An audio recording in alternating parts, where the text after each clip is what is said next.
Hello and welcome to Super Switch Headz, the premier Nintendo podcast on all of the internet. My name is Patrick Knisley. My name is Matthew Stoner. My name is David Howe, and boy, oh boy, we got a great show. It's just the three of us this week, ladies and gentlemen. So thank you for joining us on a very rare trio episode of Super Switch Headz. Episode 117. That's right, episode 117. This week we're talking about E3 predictions. Next week is E3. That's exciting.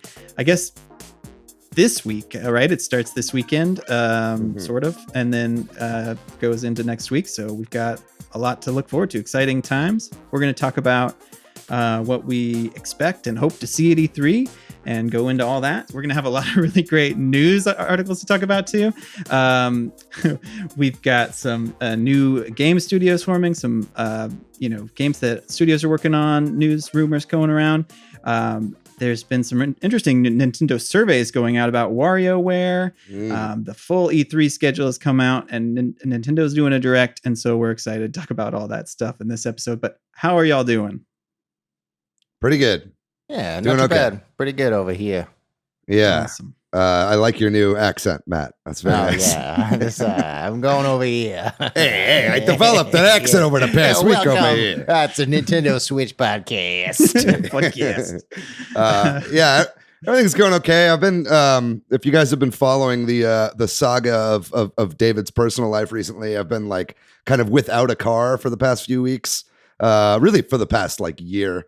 But like really I haven't had like any transportation for the past few weeks, but I think I finally got a call today, or in fact I had to call them, but I think my car should be ready for pickup. They're going to confirm with me tomorrow morning. So hopefully I'll be able to drive around and not be in a constant state of house arrest anymore. That's good. Is it going to cost you an arm and a leg or just an arm? An arm and some toes. Yeah. Yeah, we'll see. It's worth it. I don't really. I'm a beaten down man. It means nothing to me anymore. I just want it back. Gotcha. Yeah. Well, last week we talked about ARMS on its 4-year anniversary here coming up, and because of E3, we did that a little early. But we had a Talking Sock on for that episode. It was a lot of fun, and we got some great comments from a lot of ARMS fans in particular. Eric, who follows us on Twitter, is a great person to follow, talks about Nintendo stuff a lot, said he's happy to see ARMS get more love. And then I'm going to probably say this name wrong, but on both Twitter and YouTube, we got a couple comments from people, including Aaron Dimos, who said ARMS is great, and they, love that we actually knew how it works when talking about it, and also agreed ARMS deserves more love. There's a theme there. Also, ARMS Study Lab Tips and Tournaments, who has YouTube videos about ARMS, left us a couple comments on the YouTube video, and also mentioned the episode and retweeted it, I think, on Twitter. So that was cool. Hell yeah. Dugert McCoog also talked on Twitter, said people who weren't subscribed to Sock previously must have thought it was a gag. Having a puppet on was a talking sock is a real sock that has a real YouTube channel. And it's not just a character we made up for that episode. That's true. And speaking of them, they put out an ARMS sequel video, which everybody should go check out, detailed about, which we kind of got into, but they got into even more detail there. So thanks to everybody for reaching out. Yeah, thanks to the ARMS Army for coming out and subscribing to the podcast. Very good to see the views shoot up for that episode. That's a good name. Is that what it's called? The ARMS Army? I don't know. The Armsy. Armsy. Yeah. Armsy Navesy store. Well, if you are listening to this podcast, we'd love to hear from you. We appreciate it when you review or share the podcast anywhere, and subscribe on YouTube. We've reached our current goal, but we'll get a new goal at some point when it's right. Yeah, we'll get a new goal, and then also the special audiobooks will be coming out soon. I had a very busy weekend, but sometime very soon when I've got some downtime, I'll be recording those, and we'll be getting those audiobooks out for our 250 subscriber goal. So thank you everybody who's subscribed so far. Speaking of community stuff, E3 is coming up. We always get together and watch it. So if you haven't joined our Discord, now is the perfect chance to hop on our Discord. I'll be streaming the Microsoft conference. If you're an Xbox head, if you're not, that's okay. Whatevs. But join us over on Discord. It's happening, I think, it's Sunday the 13th.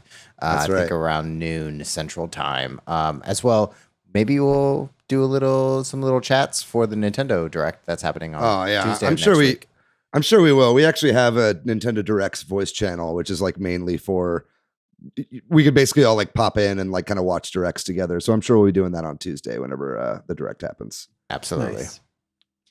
Well, then we'll talk about the gaming news and rumors for the week. The first bit of news is sort of no news. There was no Nintendo Switch Pro announcement despite all of the rumors around that. I felt like we should address the fact that it didn't happen briefly. It could still happen. In fact, you know what? It's going to happen as soon as we finish recording this. Yeah. We'll see. I don't know. Any thoughts or feelings about that and the backpedaling that's been going on with that? The only thoughts I have are when Nintendo announced the 40-minute Direct, they said it will focus on Nintendo Switch software. The inclusion of having the word software in that tweet is interesting. Yeah. I definitely think that we won't. I don't think that the Switch Pro will be a part of their this is jumping ahead a little bit, but I imagine that there wouldn't be any hardware reveals in the actual Nintendo Direct portion of their E3 presentation. And so that's why I think, we still definitely have this week that something could come out. If kind of those reports about like, hey, there is going to be Nintendo Switch Pro, like exclusive third-party games at E3, that's why I think it could very well still happen. I mean, at this point though, I think we all should have learned by this point to not put so much faith in a lot of leakers. But I mean, those Bloomberg articles did come out, and Bloomberg, they're not really a clickbaity sort of site. So it's like, I think there is a lot of truth to it, but I think also like Nintendo sees all this stuff going down. They posted some like tweets from like Wind Waker or whatever that were just like clearly just to ruffle the feathers of people that are like waiting for official Nintendo news, So I think that they know that everybody's talking about it and waiting for it to happen. So they're having a little bit of fun with people as well. Yeah, are you talking about that Skyward Sword? Like, I guess it was Skyward Sword. Yeah. ZWii or whatever. Yeah, it was just like, wee. It's just like, and all the comments were like, who the fuck is the Switch Pro, Nintendo? Fuck you. Go to hell. Yeah, pro tip also, never read the tweet replies to official Nintendo tweets. It's always Nintendo fans on Twitter are pretty shitty. Yeah. So Dark Horse Comics has announced that they're going to start a gaming and digital entertainment division, which is pretty interesting. They have a lot of IP that they could make games from. So that's pretty cool. We'll see what happens with that. But it's always cool to see new gaming studios open up like that. Yeah. What are some Dark Horse IPs that you would want to see turned into games, Patrick? Well, don't they have Hellboy? Yeah, I think so. And Mike then the Umbrella Academy, I got really into that Netflix show. Mm-hmm. I don't know if that would make a good game, but maybe. It's funny. A lot of like the Dark Horse comics that I would read were like licensed out from like other franchises or from video games. You know what I mean? Right. I know they've done, and they used to have like the Star Wars license before Marvel took it back recently. So they did a lot of like game tie-in comics with that. Gotcha. I know I think the upcoming like Masters of the Universe show like has a comic run that's starting with Dark Horse right now. So it's just, I don't know any stuff that's like specific to Dark Horse necessarily, but it's cool to see them branch out like that. Yeah, they're not the like, you get your Marvel and DC, you get Image, Dark Horse, and Boom. Right. And some of the other companies are not as big. But moving on, there's a game announcement called Palworld, which is taking the internet by storm. They revealed the trailer for this game. I think the game's not coming out for a while. Is that correct? But just, it's a Pokemon like game, except maybe a little bit more adult themed. Yeah, Matt, maybe you should take this one a little bit. Well, imagine Pokemon World. It's exactly like you collect them, you catch them, but most importantly, you do one thing that's different. You put them to work. You put them to manufacture weapons. You put them to be your shield in combat. You give them jobs, jobs that they definitely don't want because their face is crying. Yeah. I feel like it's like they took the Pokemon World idea and kind of like, well, what are the natural conclusions of how humans are really shitty and what they would do with slave labor, basically, right? Yeah, I mean, I watched this trailer and everybody was like freaking out about it, and I was like, I don't know, man. I see so many rip-off games these days, like just bizarre, like mashups. Like all my social media like advertisements that I get are for like bizarre rip-off like mobile games. I just feel like I see this kind of shit all the time. Yeah. You know what I mean, but it was interesting to see like basically firing AK-47s behind what looked like Pokemon. Very strange. Yeah, that's what was so weird to me is, yeah, it's this cute world. It's very colorful. It reminds you of like Genshin Impact or Pokemon, or like Breath of the Wild. It has kind of this cartoonish atmosphere, and then you insert like this bullet hell where you're just like shooting a bunch of people and people are shooting you. Yeah, pretty odd. Apparently, one of the developers at Pocket Pair Games, which is the people that are making this, used to work at Nintendo. Apparently, I don't know how verified that is. Somebody at my work was saying that when we were talking about this at work. But a lot of the past games they've done have all been like similar Nintendo ripoffs. So maybe it was a disgruntled ex-employee who's like, all right, fuck it, I'm gonna just do my own versions of all your games. Yeah, some people in our community, Lee was freaking out about this a lot, and Kuroseta was like talking about what you're talking about, David, the like Breath of the Wild clone they made, and how they made a shitty Hearthstone clone game and stuff like that. Right. Yeah, apparently with the Hearthstone game too, it's like a card game, but they couldn't be bothered to hire an actual translator, so they just used Google Translate to translate all the rules on the cards, which is a terrible idea for a card game because language is super specific in a game like that. But whatever. We'll do a maybe Palworld will be our season 3 finale. Just be like way down the line. Season 3 is a lot longer than seasons 1 and 2 of Super Switch Headz. There's some fun quips on the Steam page for Palworld.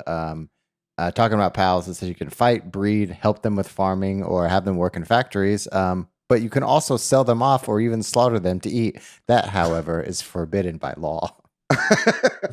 Well, good to know. Also, this is another Matt one. I think you shared this. That IDOS is. I guess the rumor is that they have canceled a Deus Ex game and are working on a Guardians of the Galaxy game. Yeah, IDOS and Crystal Dynamics. There's a bunch of rumors swimming around with like Square Enix owns these two companies, and so a lot of their E3 has leaked, and one of them being there might be a Guardians of the Galaxy game that uses the Deus Ex engine. Interesting. That would be cool. I mean, talking about comic book games earlier, yeah. Guardians of the Galaxy would be a fun one. Yeah, I think Guardians of the Galaxy game, out of a lot of the Marvel properties, I think would be a really awesome property to mine for video games. Kind of wish a Deus Ex game didn't have to die to get that made, though. I love Deus Ex, you know? Me too. What about if it was Deus Ex, but you play Rocket Raccoon? Yeah. Well, that's like, you say it's built on the Deus Ex engine. I'm like, is it going to be that style of game? Like, that could be cool, I guess. Like, you know, like something like a Guardians of the Galaxy game where like all your choices really matter for the story or whatever. It could be kind of interesting, but I doubt it, you know. Anyway, I mean, I feel like that's probably something that would be shown at E3, so don't have too long to wait for that one. Yeah, some of the big rumors are like Marvel's going to have a really big presence at E3 this year, and this is just one of the games that's floating around. Yeah, it's interesting how long it's taken for Marvel games to really come out since the inception of the MCU. You would have thought that they would have been really jumping at that ever since like the first Iron Man, you know. Yeah, but it's been like a very slow trickle of Marvel games over the last decade. Yeah, maybe. I mean, they've put out a ton of mobile ones, and maybe those are successful enough. Yeah, that's where the casual cross market. I don't know, but you would think there would be a super awesome Avengers game. Yeah. I guess there was one.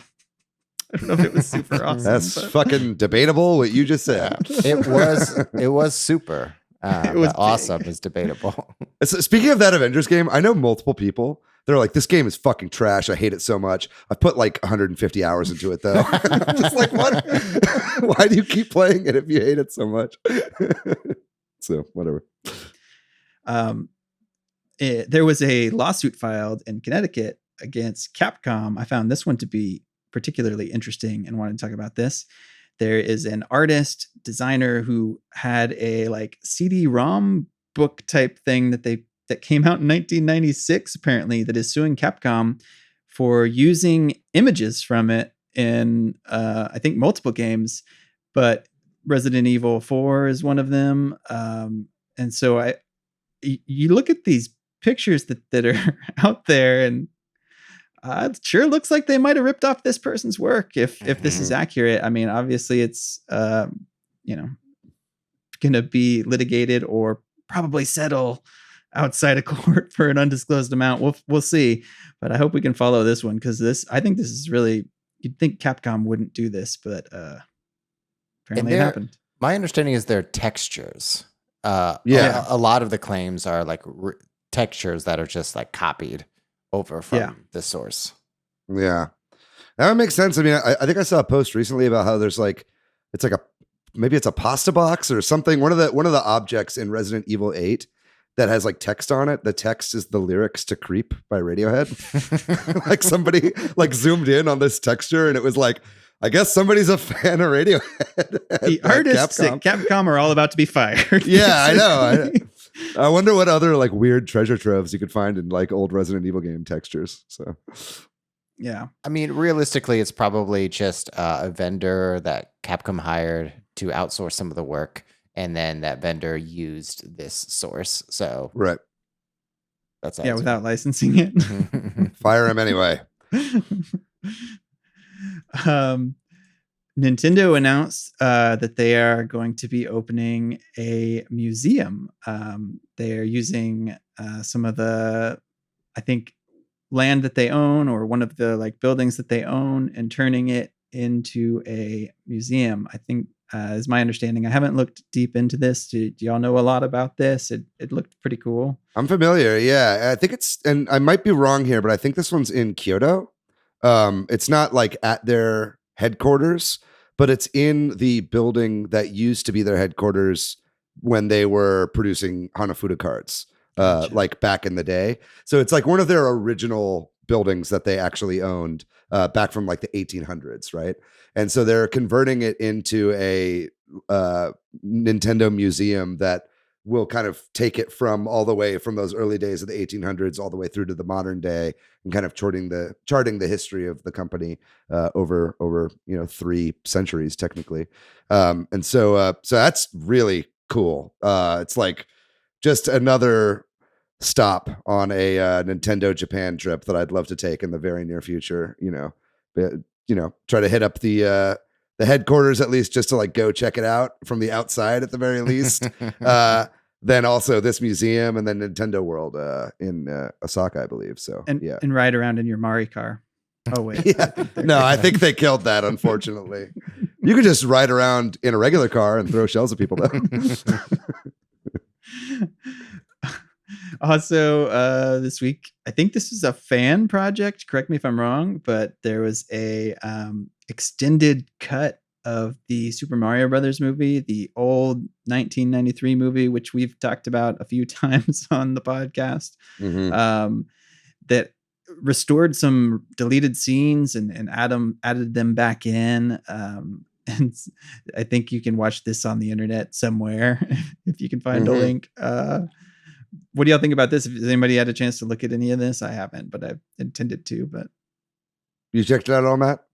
Just a little bit. I just know that there's lots of cut footage that was added to this restoration.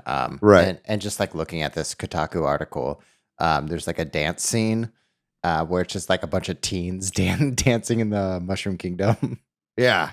And there's a lot of like outfits. There's like risque stuff in it too. Yeah. I think there's like kind of like Koopa strippers or whatever, and like it's like clear why a lot of it was cut. And I scrolled through it. I did find the link for it. I think it's on Vimeo or it's on one of these websites. Unfortunately, the quality is really shit. I think that basically this footage was found on like an old VHS tape, which was like a copy of an early cut of the movie. So it's got time code slug at the bottom, you know what I mean? And it's like cropped for a 4:3 format. And it's in like VHS quality. So basically it's really clear whenever it like pops from the movie over to this cut footage, you know what I mean? It's not like a perfect 1-to-1 restoration, and you know, it's not even the right aspect ratio, but it's like, it's interesting to see, you know, it's interesting to see like the little tiny bits and pieces that they cut out of the full movie. Just from like, I'm a video editor, and seeing it from an editor perspective is really interesting. It's like, oh, okay, they kept like 10% of this line in, and then the rest of it was cut, you know what I mean? Or whatever. So that stuff is interesting. So if you're interested in that kind of stuff, it's a lot of footage. It's like 20 minutes of footage, but it's kind of sprinkled throughout the movie, right? And in little fits and starts. So yeah, definitely interesting to watch if you just wanted to remember how terrible that movie is. And also like how fucking hard people tried back in the day to make movies. You know what I mean? Like the movies that were terrible and spectacular failures back in the day were at least like completely original. And now they're all just kind of like big superhero tentpole stuff. It's like the only stuff that gets made. So it's fun to watch from at least that perspective. Nintendo has apparently sent out surveys to people asking about WarioWare, in particular the price point for what they would pay for a new WarioWare game, seemingly pointing to the fact that they are trying to, I guess, get a read on the community, how much people are willing to pay for WarioWare, which makes you think there's one coming out. We'll find, but that they don't know what to price it at. Sounds like, at least if you know the screenshots are to be believed, some people were asked about different amounts too, depending on you know who got the survey or whatever. It might have asked for $49.99 or for $39.99. Would you buy a new WarioWare game? Right. What do y'all think? Do you think this confirms that there's a WarioWare game, or do you think that there's something very similar to WarioWare that might be coming out, or do you think what you know? And would you pay $40 or $50 for a WarioWare game? I would pay $60 right now for a WarioWare game that is coming out in 3 years. I don't give a fuck. I love WarioWare. I would pay any amount of money. So I'm kind of glad I didn't get this survey, because I probably would have just made the price go up. No, I would not pay 40. I would pay 50. Yeah, exactly. I would pay $999.99. No, I think that they do this a lot. And I think this just made the news recently because there hasn't been a WarioWare game in a long time, and somebody posted this. But Nintendo does this a lot for a lot of games, and it's not just WarioWare. And like you said, even people were getting different price points, right? Like I think they just send out feelers to people that they know are Nintendo fans or are likely to buy Nintendo products. I think people probably gave in survey answers saying that they would pay $60 for Skyward Sword on the Switch, which is why it's happening. You know what I mean? Yeah. And so I think that I don't think that this is that crazy. I mean, I'm a massive WarioWare fan, so my ears perked up when I heard this news. But I think realistically, they're just kind of testing the waters. Either way, I do think that there's a WarioWare game that they probably have in the can, ready to go, and they're just kind of trying to see when is the best time to put it out and what people are how starved people are for a new WarioWare. But yeah, there's been rumors and leaks of that from like a year ago or more than that we were hearing about WarioWare. We were hearing about WarioWare at the same time that we were hearing about a 2D Metroid. And the Shin Megami Tensei 5 release date and some other details leaked. Almost certainly this is believable. The Atlas Japanese website for the game seemingly was accidentally updated in advance of E3, probably by, probably they had somebody published too soon. So probably we're going to be hearing very soon that Shin Megami Tensei 5 is coming out November 11th, which is what the website said, as well as some other screenshots and details about how many recruitable demons and that kind of stuff there are in the game. So if you want to find that information in more detail, it's out there right now. but I bet you that we're gonna see that on next. Oh yeah, in the direct, right? Oh, totally. Yeah, it was November, right? And so a November release date makes a lot of sense. It's a big month for JRPGs on the Switch with that and Pokemon coming out the same month, and probably more as well. I bet we'll see a lot more stuff listed for November pretty soon. That's like a big month for Nintendo to get their holiday games out. Yeah, I are you guys interested in this Shin Megami Tensei 5 game? I've never played any game in the series, so it would take a year or more worth of bullying for me to play it. Hey, I mean, it's it's like, I don't know. Did you play Persona at all? Did you play Persona 5? Yeah, Persona, much like Fire Emblem, was just like a series that just didn't hit my friend group or kind of hit my social network. So right. I'd be willing to play it. I actually know nothing about the series. Yeah. What about you, David? I don't know that I'll play it just because like big, long JRPGs I've never really been my forte either. I mean, they were when I was a kid and I just bought like 20 JRPGs throughout like my childhood and I finished maybe one of them, so it's like with age, I just like don't pick them up these days because I just know I won't finish them. But I mean, I did play a bit of Persona 5 and there have been some rumors about Persona 5 Royal potentially coming to Xbox Game Pass or something like that, or maybe Atlas branching out a little bit more. So kind of depending on how I enjoy that game, I might pick this up. And I've been playing it on PlayStation as well. But yeah, I just think it's cool that Nintendo's making a big push for this, and also that they just put out Nocturne as well, because it's just a really, really like vibrant series that's been going around since the NES. So it's cool that, they're making a big push for this series in this generation. Nice. Well, we'll get into this last news item in a lot more detail, but the E3 schedule is out now, starting with sort of the early stuff on Saturday, June 12th, going through Tuesday, June 15th, which is when the Nintendo Direct is going to take place. We're going to be getting hopefully lots of awesome video game news, and hype will be happening.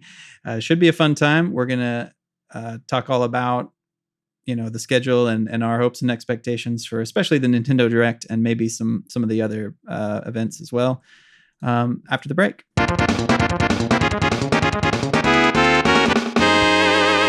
All right. This week we are talking about E3.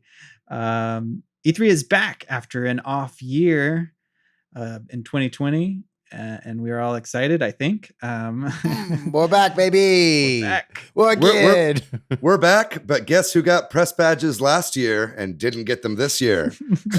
That's us. I'm so glad we got press badges to the E3 that didn't happen, but then the not E3 that is happening, we did not get. Maybe next year when there's a real E3, we can swing it. Yeah, I hope so. Some insider discussion is like I signed us up for E3 and I had to walk away from the computer because their website only allowed 50 characters in a text field for a podcast link. And our Apple podcast link is like 55 characters. Ridiculous. Yeah.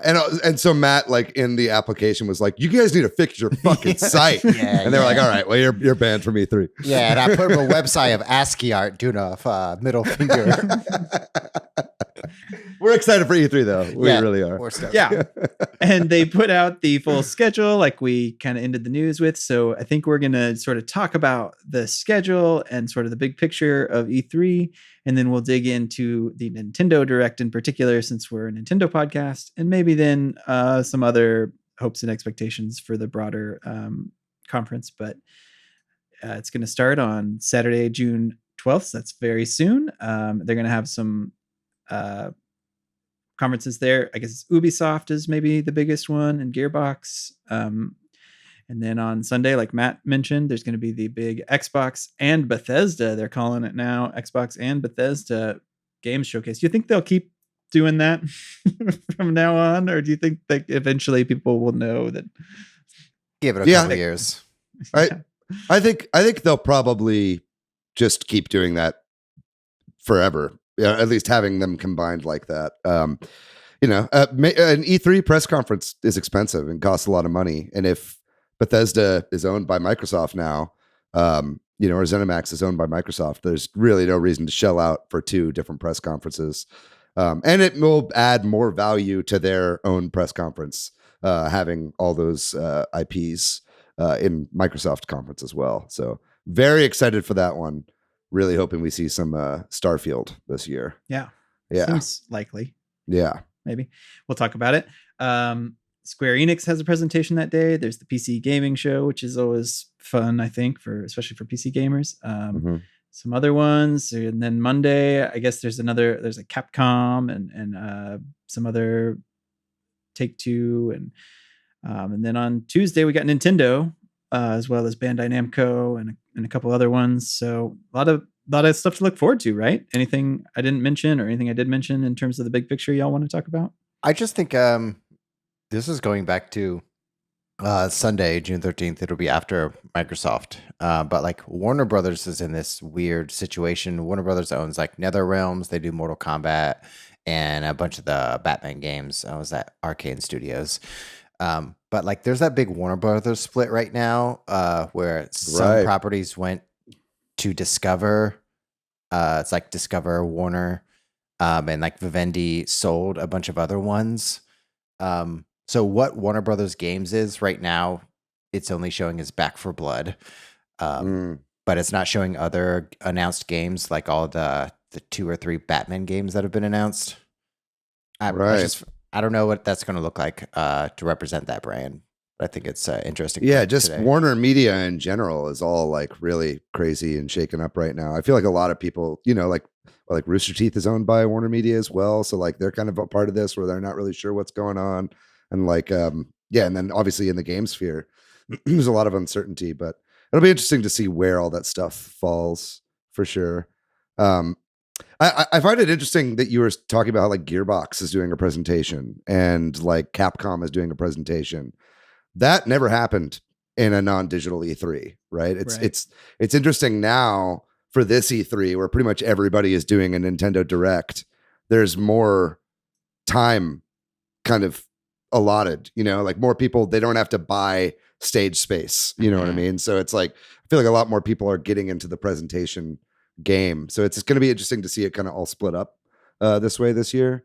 I do know that also it's like, I think like Nintendo has their Treehouse thing afterwards as well. So they're going to have like a good, like almost 4 hours of a block there that I think like, also, I'm pretty sure like you can't, like part of the stipulation for distributors this E3 is like you can't schedule your stuff at the same time as somebody else. So it's Nintendo kind of probably had like first dibs, right, to get that Tuesday slot that they usually have to kind of keep it there in the bag with their Treehouse afterwards. So it'll be interesting to see how all this plays out. The other thing I did want to mention too is that it's not really technically part of E3, but Devolver is doing their Devolver Direct on Saturday, June 12th. And that's also like maybe part of Summer Game Fest. So like, I don't know if you were in this, you remember last year, Summer Game Mess is some people were referring to it. Summer Game Fest is also happening and they've got, I think the rumor is they have the Elden Ring announcement or something. And so like, there's this sort of competing event that's a little more amorphous that is simultaneously happening, sort of. Jeff, you give up. You got to give it up, man. I feel like Jeff Keighley is just like claiming E3 events as Summer Game Fest events. It's like, bro, like you're gonna lose this. You're gonna lose this fight, man. There's no need. There's no need to keep Summer Game Fest going when there's an E3 happening, as far as I'm concerned. But all right, we'll see. It's going far into the summer as well. It's not just this week. Yeah. What if Summer Game Fest is just Elden Ring? That's it. Yeah. Yeah.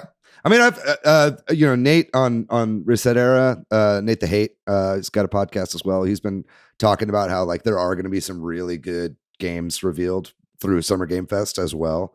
So I think it's just, I don't know. We'll see. It's very uncertain times, obviously, with this whole digital event anyway. So yeah, we'll see if Jeff Keighley can keep snatching things from E3. Probably cheaper to go with them than the ESA. Well, you just kind of do your own thing and then they claim it, like you said. Exactly. Yeah. Just restream it. Doesn't cost you anything. Yeah, exactly. So the Nintendo Direct is happening at 11 a.m. Central Time. Sorry, do your own math there. On June 15th. That's Tuesday. So that's 11 a.m. for us here where we are. Like Matthew said, come join us in the Discord and we'll all watch that together. And they said the language they use, like Matthew kind of mentioned, it says tune in for roughly 40 minutes of info focused exclusively on software, mostly releasing in 2021 for the Nintendo Switch system. So like we already kind of talked about, probably no hardware announced there. Maybe it'll actually happen before, but it's increasingly looking like that's not the case. We'll see. Can I make my first prediction of today's episode? Please. My first prediction is that roughly 40 minutes means 43 minutes and 25 seconds. That is my guess. I think it's because I think when they say roughly, because they've done this in the past where they've said like it's 40 minutes and then it goes a little bit over. I don't think it would be under that. I think we're going to see it clock in at 43 minutes, 25 seconds. You heard it here. All right. I'm going 42 minutes and 25 seconds. Is this the case of whoever gets closest without going over? Is this Price is Right rules? I don't know. We make the rules. It's our show. I'm gonna say 41 minutes. Then I do think it. He's like $1, Bob. I do think you're right that like that means more than 40 minutes, but less than 45 minutes, right? Yeah, right. Yeah.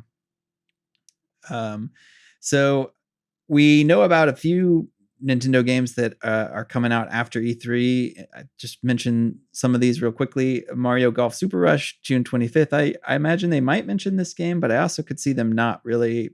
I don't know. What do y'all think they'll talk about Mario Golf in this Direct?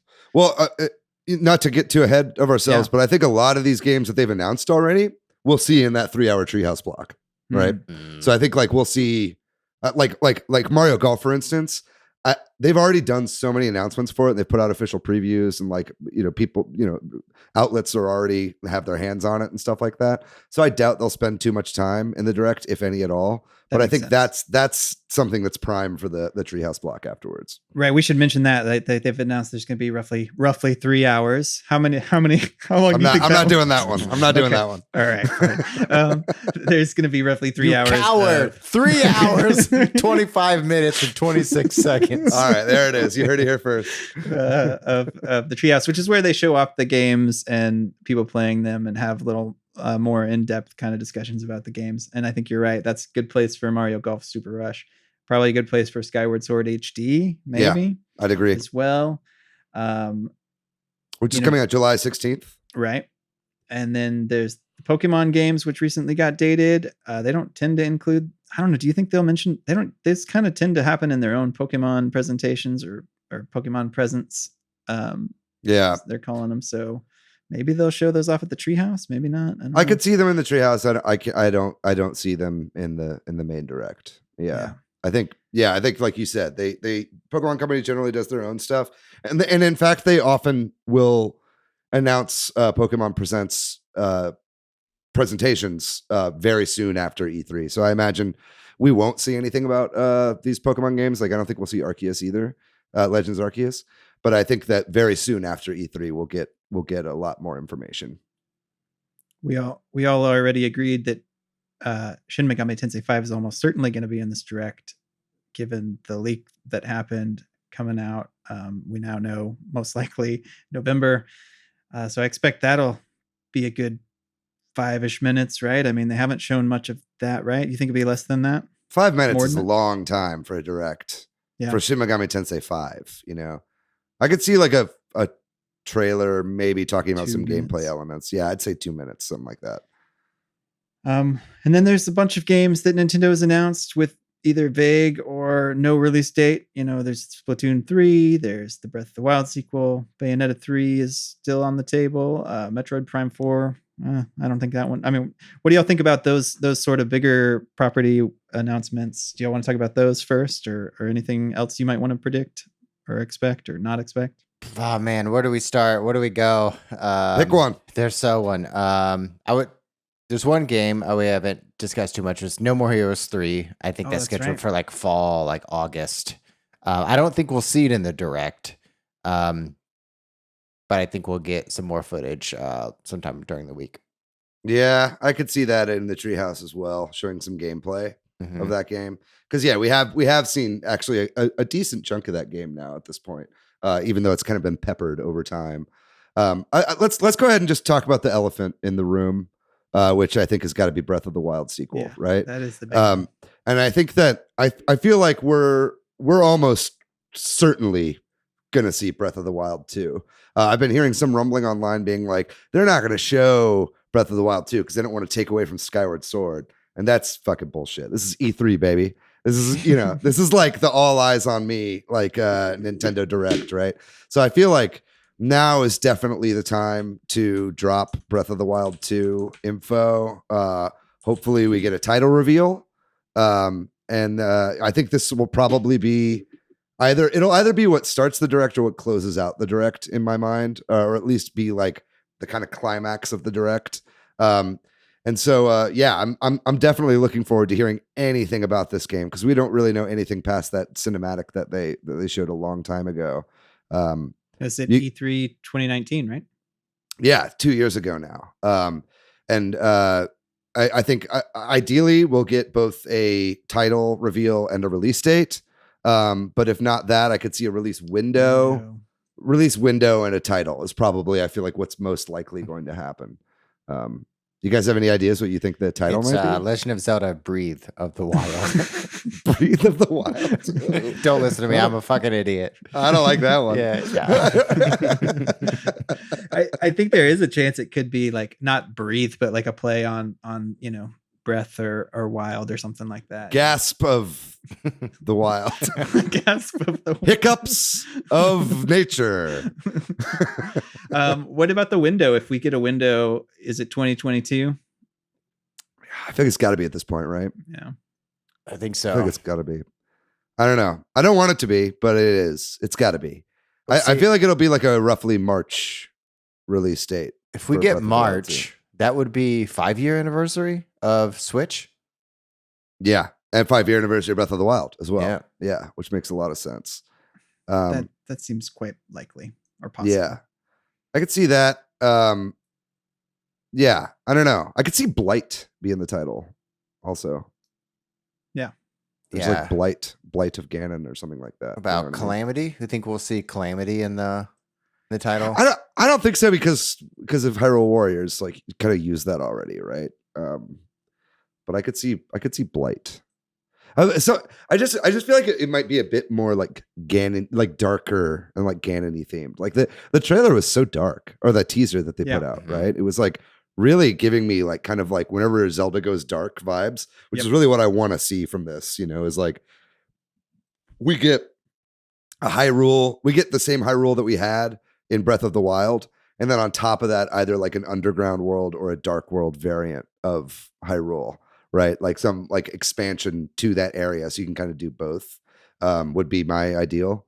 So yeah, something kind of like that reflects more of the darkness of the game.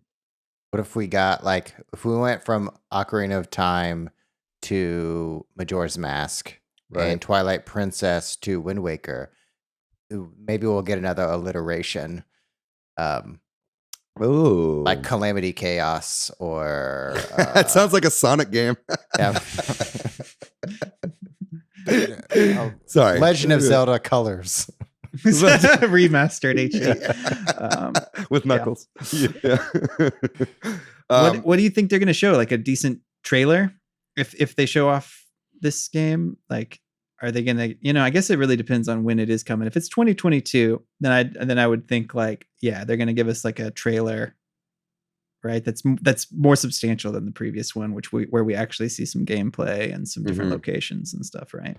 Yeah, I think so. I think like basically what this trailer would showcase is like, because they want to show like, hey, because this game was originally going to be DLC. They even said that a long time ago. It was going to be DLC for the game. And then they were like, oh, it just grew. And then it's been like so long since we've heard anything that I feel like this is going to be a pretty big game. And I think that like what they would show in this is like what sets this apart from Breath of the Wild, right? Like, why it is its own full game instead of just DLC.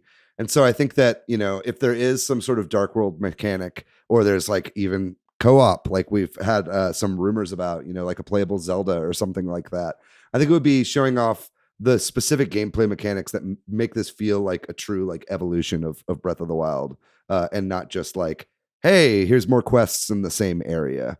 You know what I mean? And then also I'd love to see some story beats, like since we rarely get like sequels to Zelda games, Majora's Mask being an exception.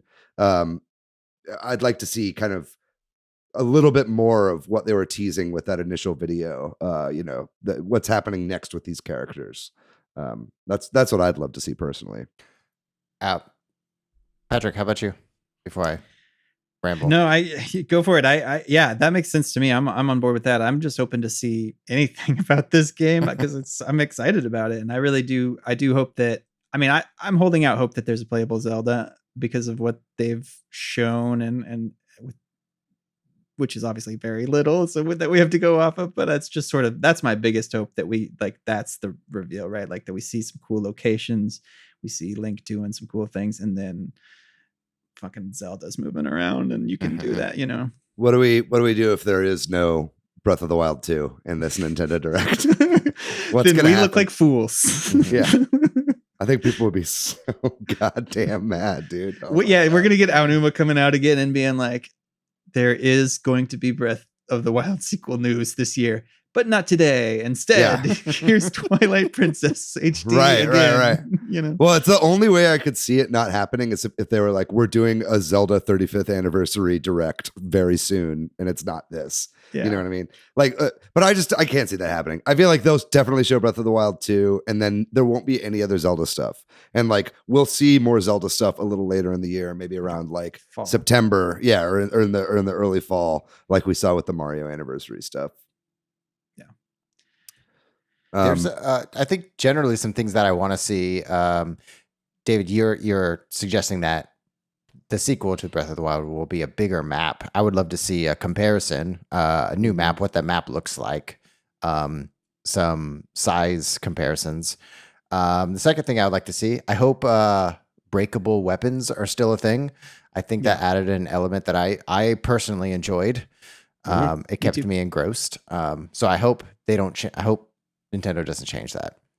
Yeah, despite all the complaints that people made. Yeah, I mean, I think it could use some rebalancing, but I don't think that they need to just do away with the whole thing entirely. I think it would that was a big element of what made Breath of the Wild what it was. It was like that, like kind of the physics system or like the element system, kind of the chemistry of the world was another thing that really set it apart. And then obviously just the free climbing and the ability to go anywhere, which obviously they would expand upon quite a bit in this as well. I'd love to see dungeons, though, like traditional dungeons, make a comeback.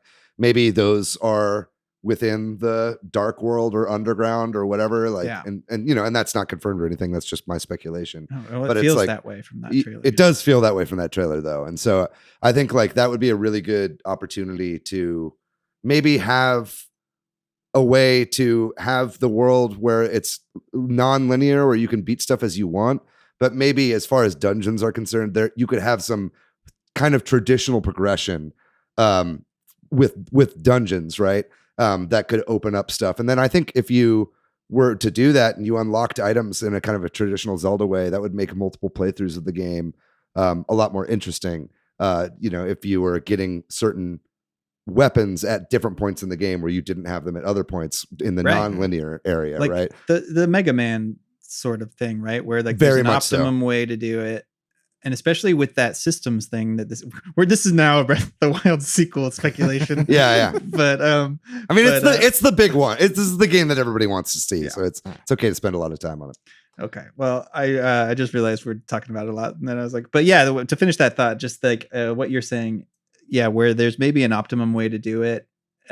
But because of the systems that the game has where you can, defeat, in the first one, you can beat the puzzles and the shrines multiple ways, potentially. Maybe there's an intended way, and then, you can use creativity. Maybe with creativity, you can beat any of the dungeons in any order, but it's harder or whatever. So, right. Yeah. Very good. Well, yeah.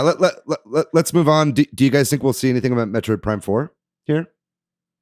No, I don't know. Yeah, not even like a cinematic trailer or anything like that.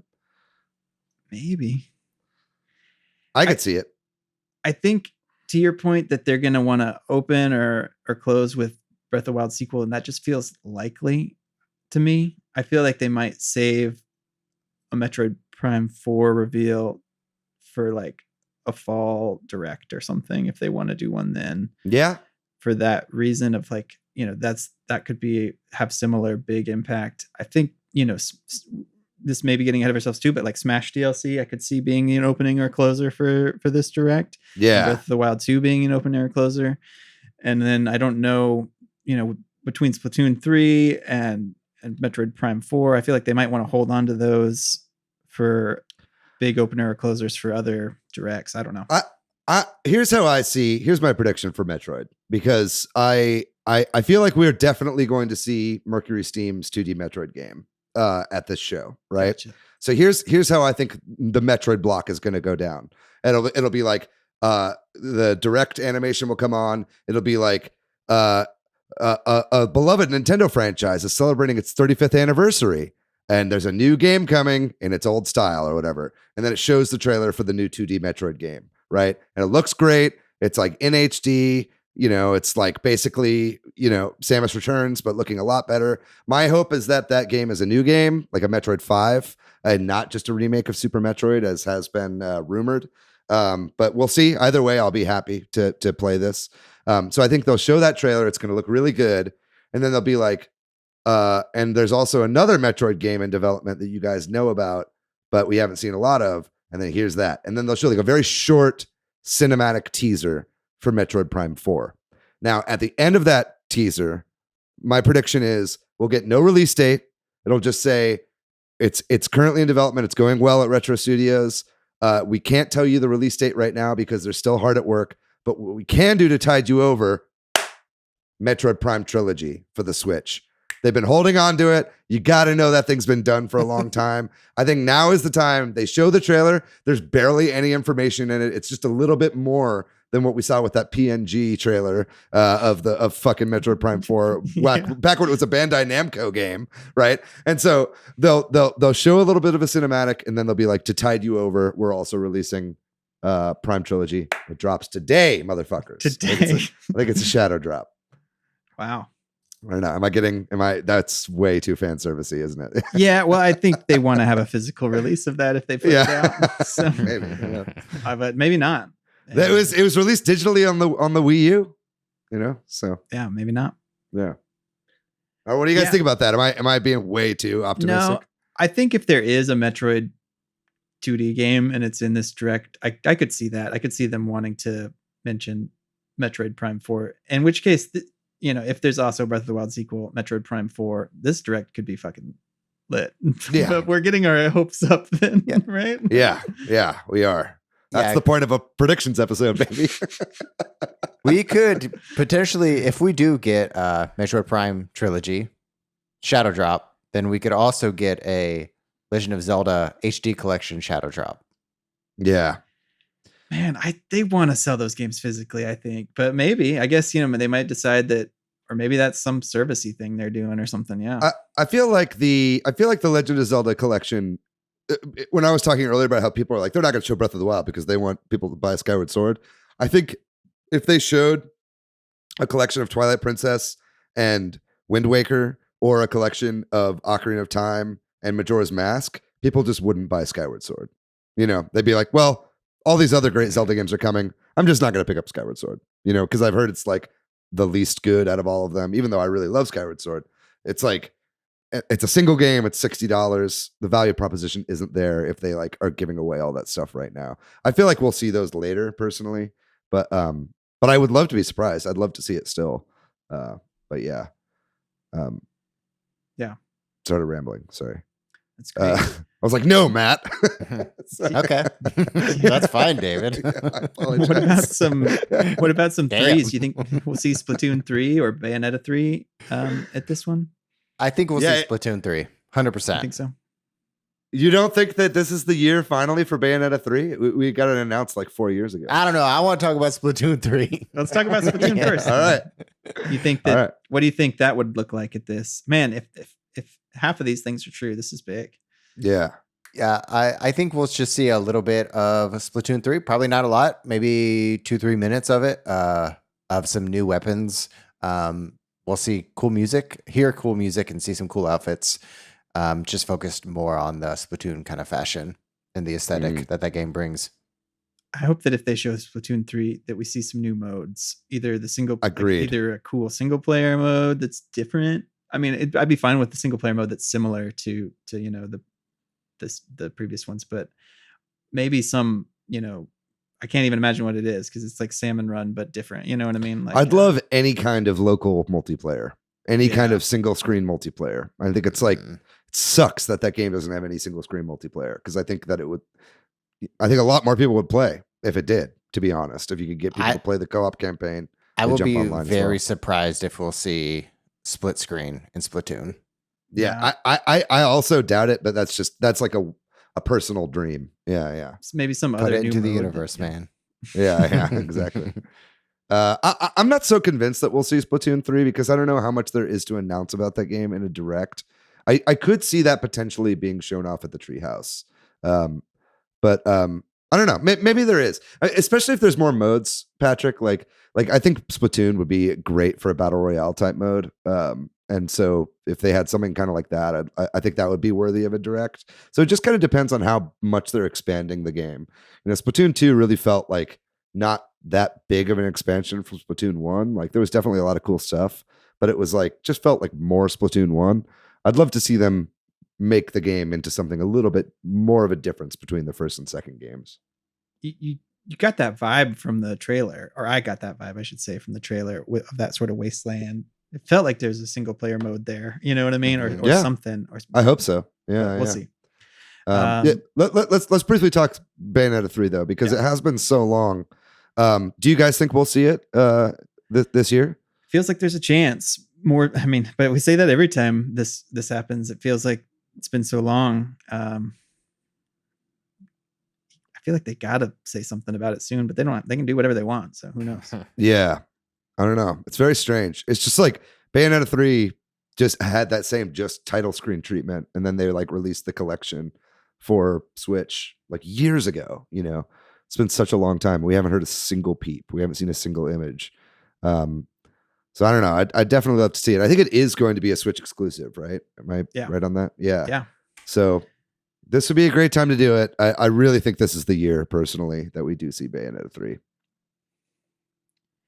Well, any other games? Do you want to talk about Smash DLC, or do you want to talk about other games first? Are there any other games you're expecting in the Nintendo Direct? Yeah, before we go heavy speculation, not that we haven't already, maybe Smash is probably the next best thing. Yeah, I could talk about Smash. Yeah. We have 2 more characters, right? Mm-hmm. 2 more characters are going to announce. Who do y'all think is going to be announced? Or who do you want? Well, I guess firstly, do you think they're going to do one or both characters this E3? Yeah, because the last E3 we had, we got Hero and Banjo, right? Do you think they're going to do that again? No. Really? Well, explain yourself. Well, it's the last 2, and I think that I don't see any reason for them to do that unless they're both coming out real soon. Kind of like Banjo and Hero kind of came out close together, and that sort of felt like an East-West split, which maybe there could be another East-West split here. Mm-hmm. And I think, that without getting into the character, there's one Western character that's been rumored a lot, which maybe does lead credence to 2 characters being revealed, but a Bandicoot. Yeah. But I think they would just save that last Smash reveal for something else, unless there is some like one final free DLC character or something like that. You know what I mean? Right. Like, I just feel like Smash could have its own Smash Direct, not direct, but little, they could build up a lot of eyeballs on the last character on its own little presentation at some point further down the line. Yeah, I guess I could see that. I think, I don't know. I just kind of have the feeling they're going to do both and get it over with. and just like get it out there. Because they're both going to be releasing this year. Right. And so this is definitely the all eyes on me, like direct, like we were talking about. So it feels like this could be another bookend sort of situation, like they did with the East West thing. I think that I don't know. I think that Crash or Master Chief, as has also been speculated, are both like decently likely. I do think that either way, we'll see like a Western game representative on this, and that's what the E3 is really good for, because E3 is like a very Western showcase of video games. Yeah, I'd love to see both. I'd love to see a bookend. It would just make it super hype. But again, expectations, trying to temper them. Everybody's working from home. Maybe they're not ready to show whatever the last one is. But yeah, I mean, either way, we'll be getting Sakurai Presents presentations like down the line. Right. You have any thoughts on that, Matt? One or two? One. It'll be. I hope it's Master Chief.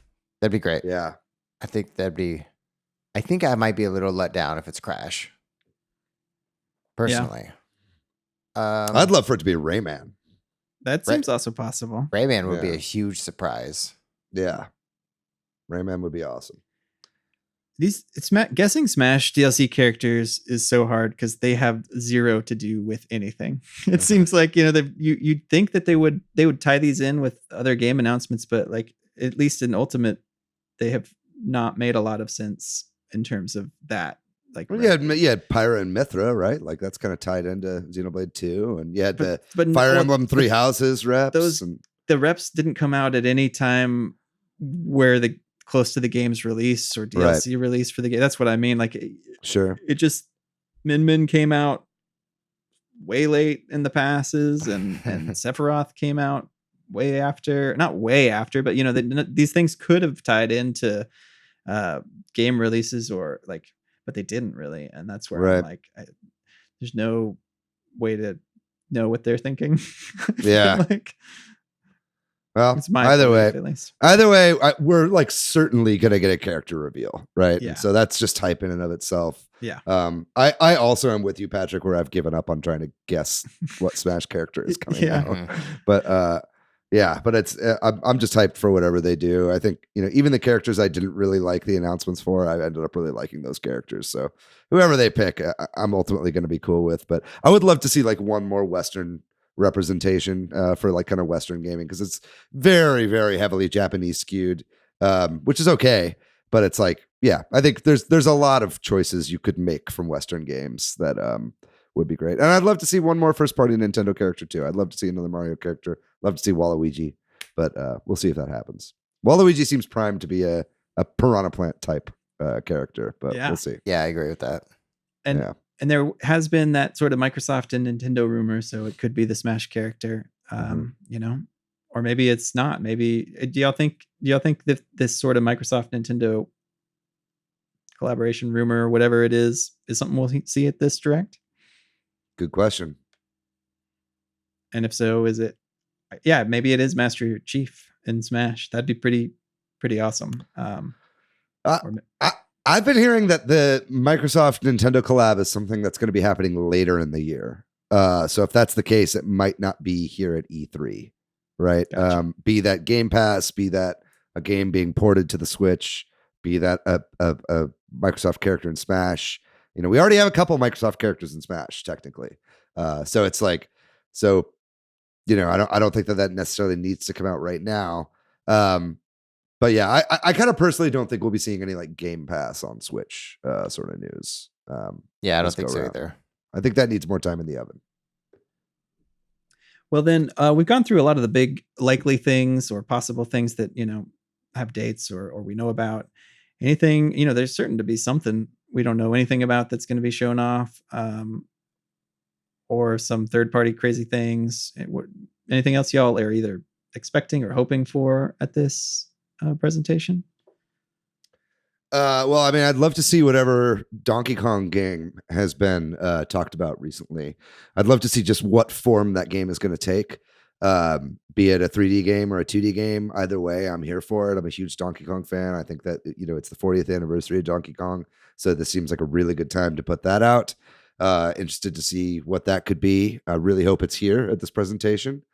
I would love to see any game from Monolith Soft. If that's a Xenoblade game, any kind of Xeno game would be dope.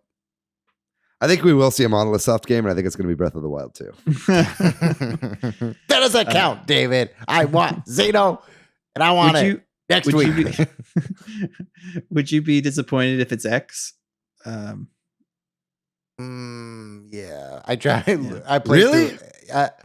I played through X, like a year ago. So I want that new experience. Okay. It'd be kind of disappointing, right? After another port remaster, that if there was another port remaster, and it's, you don't want 2 in a row in a series as a fan, usually, if you've played them all, I guess, Yeah.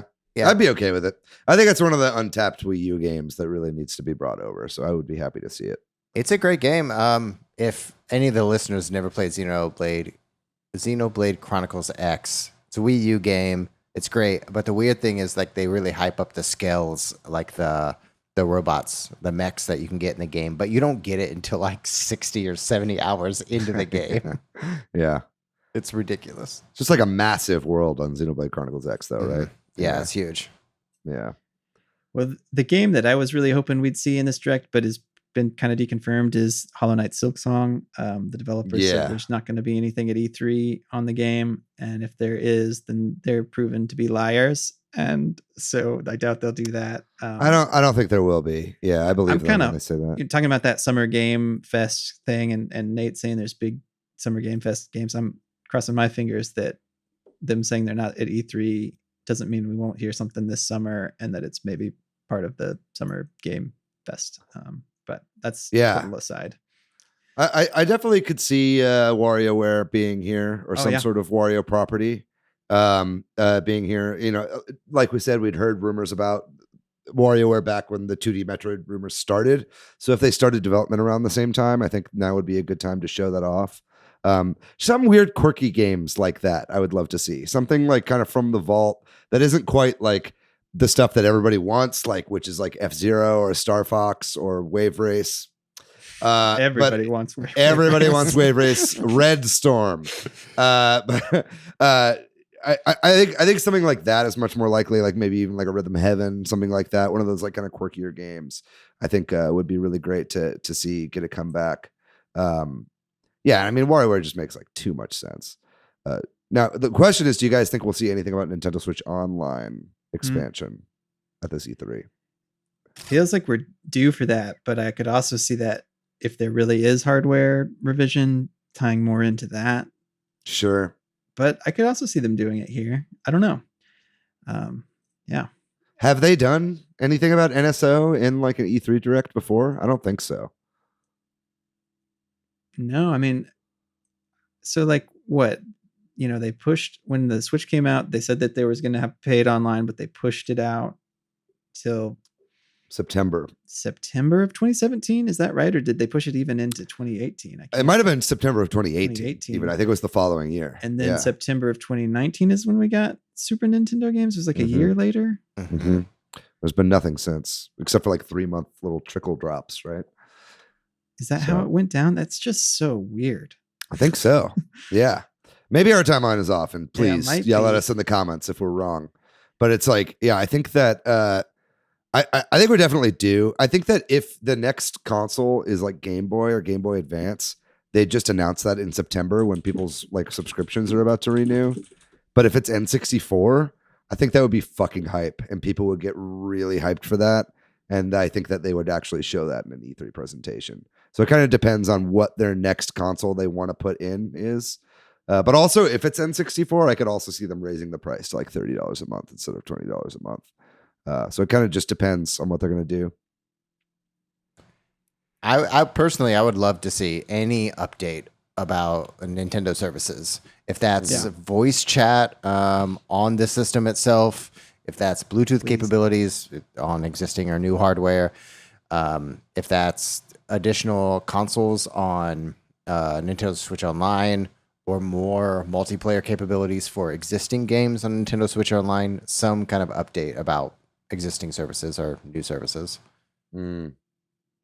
Yeah, I need it. But again, it's like that seems like something that might be tied into a Nintendo Switch Pro announcement, right? I feel like they're holding off on that. That's why we haven't seen any big stuff. Is because they knew a hardware revision is coming. Yeah, I think they're following like the Apple model where they're going to release a new hardware, but there's no reason that the new feature like Bluetooth audio shouldn't be supported on the old one. But it's only going to be supported on the new one. I think they're kind of following that. When the Switch Pro is announced tomorrow, this whole topic will be outdated. You heard it here. Second. Well, we should move on unless there's anything else you want to talk about for the Nintendo Direct or Treehouse or what they're going to do at E3 to maybe non-Nintendo. Well, I mean, I did want to talk about some other stuff. I mean, I think we'll be seeing a lot of third-party stuff as well. We didn't talk about that. Yeah, I think we'll be seeing a good amount of Nintendo third-party support, especially if there is a Switch Pro announcement beforehand. I'd love to see like some big game that could have never happened before on the Switch. Also, I think that with Monster Hunter Rise being so well done and using that RE engine, I think we might see some more RE engine games come to the Switch, not even just on a Switch Pro, but maybe even just, not even like, cloud versions. I think we could maybe see like kind of a bit of a pared down Resident Evil 2 remake, like brought to the Switch, now that the RE engine is like running well on the system, so I'd love to see stuff like that. Some sort of stuff that really pushes the Switch's boundaries or runs natively on a Switch Pro. Either way, I think some of that stuff would be pretty great. I didn't even think about cloud versions of games. We might even see more of that. You mentioned Resident Evil 8. I can totally see Resident Evil 8 being a cloud version on Switch. Japan has a cloud version of Resident Evil 7, I believe, on Switch, but that never came out here. I could see possible Ubisoft, like a new Mario Rabbids game being announced here. Yeah, I could see that.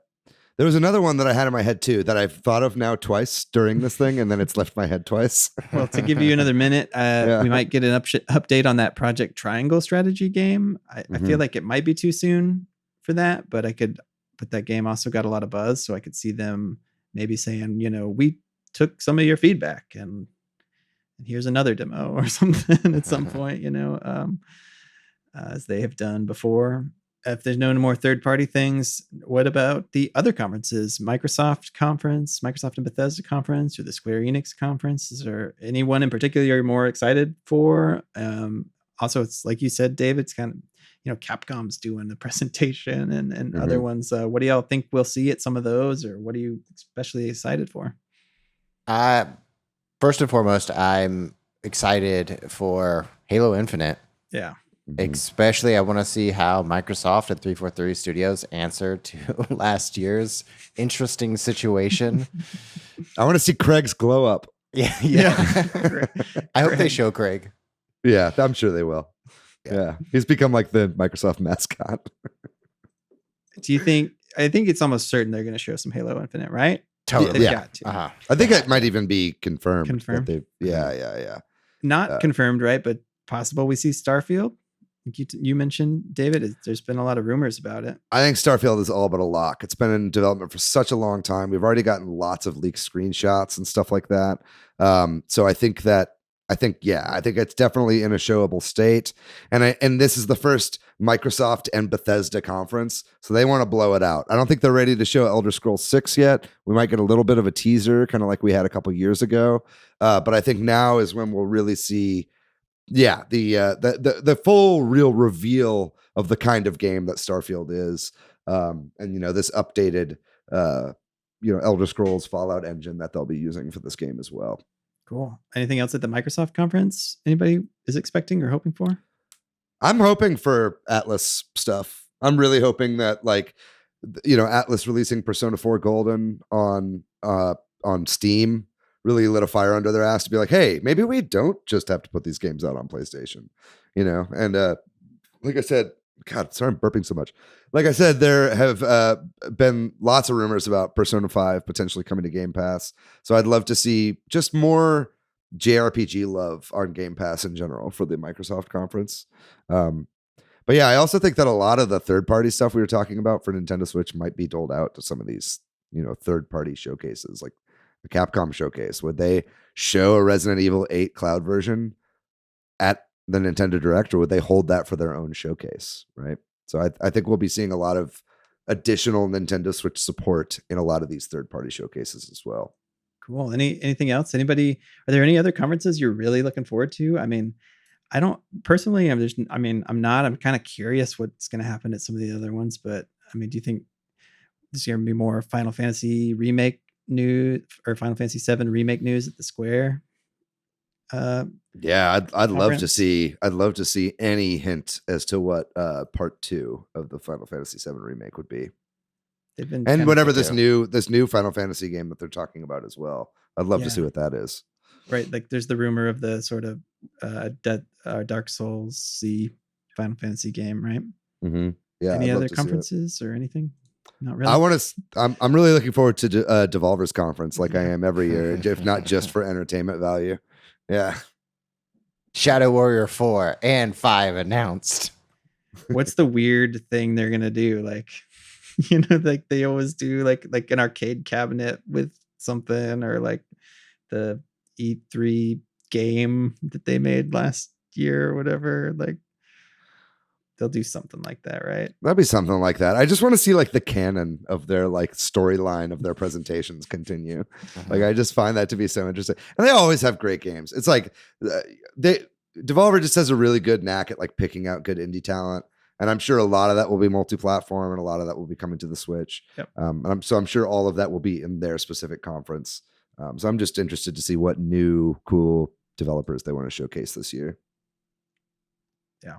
I think speaking generally about these other conferences are like, I'm hyped about Nintendo, hyped about Microsoft, but everything else kind of feels like it's up in the air.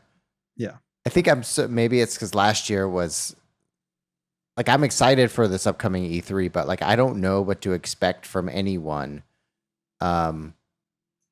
Or like what to be hyped about. So I'm just like kind of hyped about everything. That's fair. Yeah. I think Square would be the next one that seems the most interesting. And then after that, I agree. It's kind of just like a vague sense of what's it going to be? Yeah. Yeah. Like what's Ubisoft going to do? Like what are they going to announce? Like a new Prince of Persia game? Or the remake anyway. Exactly. Long in development. Yeah, I don't know. I just really, like a lot of what we've talked about here on this predictions episode so far has been stuff that we either like know is coming or stuff that has been like kind of leaked or talked about. So I'm really just excited to just be surprised by something. Also, I remember the thing I was going to say that I know is coming on the Nintendo we did it presentation. Super Mario Party 2 is almost 100% confirmed in my mind for this Nintendo Direct. We've been getting all those renders. We got the Mario Party online update to Mario Party 1. I feel like it's all been, they've been kind of silent since Clubhouse Games 51 Worldwide Classics came out. So it's like, I think now it's kind of a boring prediction, but I just wanted to get that out of the way so when it happens, I could say that I said that it was going to happen. But ultimately, the thing I was going to say before I remembered is like, I think, I just want to be surprised. I want to see like some random fucking 3DS game that everybody loved being ported to the Switch. I want to see some dead IP that hasn't been around for forever, like show back up, and not even like the ones we're thinking about, like Mock Rider or something, right? Like I want to see I just want to be surprised by stuff, and I think that it's good to probably go into this E3 with really low expectations because it really was only announced that it was even happening like a month or a couple months ago, right? We didn't even know if it was happening this year until recently. So I don't think people have had a lot of time to prepare like they normally would in a normal E3 year. And I think the pandemic truly has fucked up a lot of people's workflows. So like, I think it's good to have kind of low expectations for this overall E3, I think this year. But I mean, at the same time, I want to be surprised by something. I don't want just everything to be leaked beforehand. Yeah, I agree. Let's get some good surprises, game companies. Well, it's exciting with E3 happening so soon. Really excited about it, but I think we've covered most things, right? Unless there's anything else anybody wants to say, we should move on. Join the Discord. If you're listening, Get your ass on the fucking Discord. Yeah, there's that accent again. Yeah. let's watch these things together. I don't know what accent you're doing. Yeah.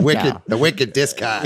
Yeah. I mean, my favorite part about E3 is someone seeing a game or footage that they're excited about and they're sharing about it because they're excited to share the happy news because it brings them joy. Whether that's like, a Nintendo game or a Microsoft game or an Ubisoft game or Devolver game. It's a great time for us as like video game fans to like come together and like share how excited we are about these fun IPs coming out. Totally. And hey, also give the fucking roguelike fans a bone, man. Let's get some goddamn release dates for Spelunky 1 and 2 and the new Binding of Isaac expansion. Both of those games, I'm just but when both of those games come out, that's all I'm going to be streaming. So let's get those out on the Switch ASAP. All right, let's get some release dates. All right. Well, with that, then we will take another short break and come back and talk all about the games that we've been playing recently. All right. So this week, in addition to some of the games I've been talking about regularly, I was moving things around. As you can see, every week, the last few weeks, things are kind of shifting behind me. I'm trying to fix this office up. And I was moving the Labo boxes around. And my son was like, "Oh, I want to play Labo." And I was like, "Well, we never actually did the VR one. So let's do that first." And we built the Labo VR headset. Nice. We've been playing that. And then he also was like, he went on a tear one day. He was like, "Now I want to play with the house." And I was like, "Okay, now I want to play with the robot." It's like, all right, this is getting a little annoying. He's like, "Now I want to play with the vehicles." So we played all 4 Labo sets within a span of like an hour. I had to like shift around and dig out all the cardboard and all that. But it's good to actually use it. So even though I was grumpy about it, I was like, I'm glad we're actually playing with these games. Yeah. You just want it to sit on a shelf. Yeah. It's not That's even what my Labo does. Yeah. And then I also, I started playing Ori and the Blind Forest. I've not played the Ori games. Got it on the Switch. Really enjoying that. I like Metroidvanias a lot. I started playing it docked at first. And I don't know if anybody else had this experience, but the text was almost unreadable in docked mode for me. I was playing on the couch, kind of leaning back, and every time there's text, I had to like get up and get a little closer. So I think the text is much more readable in handheld. The game actually just feels a little better in handheld. I think I had some of it is just adjusting to the game, and now that I have some of the upgrades and stuff, it's a little bit better. But like, I was having trouble with seeing the spikes. I don't know if this is a common complaint or not, but some of the stuff that damages you when you're wall jumping was a little tricky for me to figure out at first. But I'm in the flow with that game and really enjoying it now, despite all those complaints. You might just need LASIK or something. Yeah, maybe I just have bad eyesight. I mean, I have pretty bad eyes too, and I didn't think I noticed that. Didn't have those problems. Yeah. Well, they were maybe specific to me then. Yeah. I'm glad you're enjoying the game though. It is a good game. Yeah. I think I'm about halfway through because I got an achievement that said that. So that's a good indication. Yeah. Cool. Well, I'll go next because I haven't really been playing too much. Really much at all. I've mainly just been playing a little bit more Mario Galaxy, of which you can see my promised posters are up, and one of them is a Mario Galaxy poster. And so I'm playing a lot of that. I beat like the boss. You know what I mean? I beat like the big Bowser rolled credits and all that kind of stuff. And now I'm just kind of like trying to get all the rest of the stars currently and just loving that game. That game is so creative. And then, but other than that, just really doing a lot of the normal shit. I did play some Mario Kart online with the Soda Bros gaming group and DCD as well. Got our asses walloped. Those soda racers are really good. They're good. Yeah, they're really fucking good. And I'm good at Mario Kart too. And I was just like, I'm like, damn, they're fucking really owning me. But other than that, just playing like Picross and normal stuff. Played a little bit of Downwell, which is a great game. Other than that, though, I've been watching. I've talked about this on the show before. I've been watching A Halt and Catch Fire, which is a really great TV show, and I really recommend you guys watch it because, like, if you're into gaming, it's like, you know, the show kind of starts with like them trying to make one of the first like kind of portable laptop computers. You know, they weren't really laptops; they were really big. They were kind of like briefcases you would bring around back in the 80s. the beginning of the show is kind of like the story of Compaq, but it's not really about Compaq. It's like a company that's fictionalized. But then the further that you get into the show, the more it gets into like game design and like early online gaming and stuff like that. And so it's a really cool kind of sneak peek into like what, kind of the pioneers of like the gaming industry outside of just Nintendo was in the West. And then, of course, there's also lots of really great little Nintendo Easter eggs like hidden throughout. So if you're a fan of gaming and you're into kind of gaming history, I would really recommend watching halt and catch fire. It's a really great show. I've been binging the shit out of it. I'm almost done with season 4, which is the last season. And I've been loving it a lot. So I see this, the Guardian has a article about Halt and Catch Fire. It says, farewell to Halt and Catch Fire, the best show that nobody watched. Yeah. Yeah, no, that's how it feels. It's like 80s computer Mad Men. Basically, yeah, that's actually what it says. It fills kind of this space, kind of left behind after Mad Men. Yeah, the workplace and like work-life balance drama. You know what I mean? Mm-hmm. Yeah, great show. That sounds cool. But anyway, Matt, what have you been playing? I've been playing one game. That's 2015 game Mad Max. Oh, really? Hell yeah! Hell yeah! What made you want to pick that up? So I literally last week just got a HDMI 2.1 monitor. It took me many times following Discord bots to finally get one. But on Xbox, there's not many games that support 4K and 120 hertz. But a 2015 game, Mad Max, does. And I never played it. And it's actually kind of fun. And yeah. I never played it, but I remember hearing that. I had no idea that it was a tie-in with Fury Road, because it was called Mad Max, and it's actually a prequel to Fury Road. And I love Fury Road. Yeah. So just having a chance to kind of play a game in that world where, like, if I had a Mad Max Fury Road Halloween costume a couple years ago where I dressed up as a Morton Joe, if that tells you how much I love Fury Road, and I'm probably going to do a Furiosa this year. And I don't, it's just like a really fun open world game. It's grim, it's dark, but playing it at 4K, 120 hertz on Series X it's like butter. It's beautiful. That's Avalanche Studios, right? Yeah. Same people that did Just Cause. Right. Yeah. Now I didn't play much of that game, but I played a little bit over at a buddy's house, and I was like, man, this like driving just feels really, really good in this game. Mm-hmm. And just the Mad Max franchise is so cool. Yeah, that's all I've been playing, and kind of steeped back into the Mad Max world. So I'm like playing it in the background on the weekend at my partner. She's like, "Why are you watching Fury Road again?" I'm like, "It's so good." I rewatched Fury Road somewhat recently as well. That movie is a fucking masterpiece, dude. It starts hype and like it never stops. Yeah. Non-stop action thriller. I like that genre of movie, like Children of Men, or a movie that's like so action packed that you just have to frame everything right in the middle of the frame.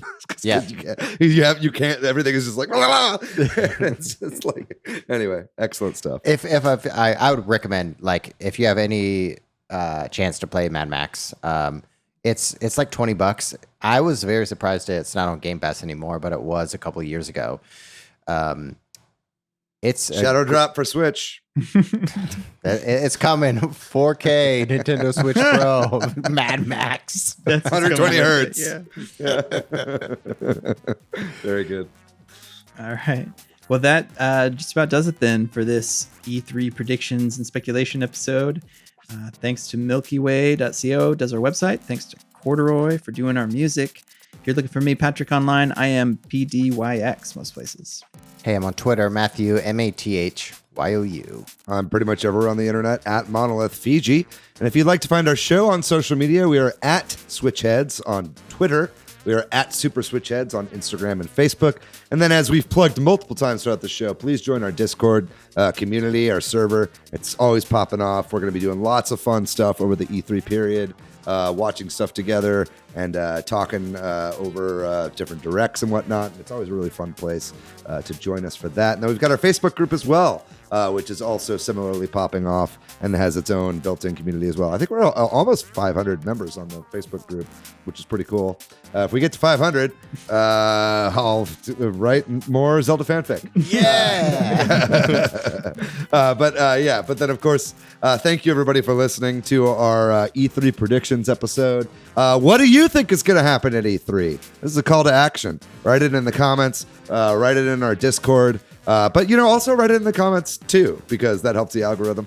And we'd love to hear your thoughts about all of the stuff that we talked about, and then lots of stuff that I'm sure we didn't even bring up. We didn't get too into the crazy speculation, just because it's been so many E3. It's been so long since we've had like a good E3 direct that it's like, man, I feel like anything's on the fucking table right now. You know what I mean?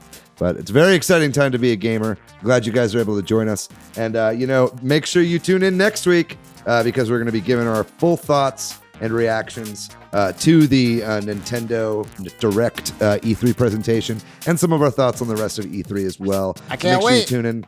I can't wait too. It's the most wonderful time of the year, goddammit. And we're going to be having a wonderful time. We love you guys very much. Be safe out there. Be smart. Go live your lives. We love you guys very much. We'll see you next week. Bye-bye.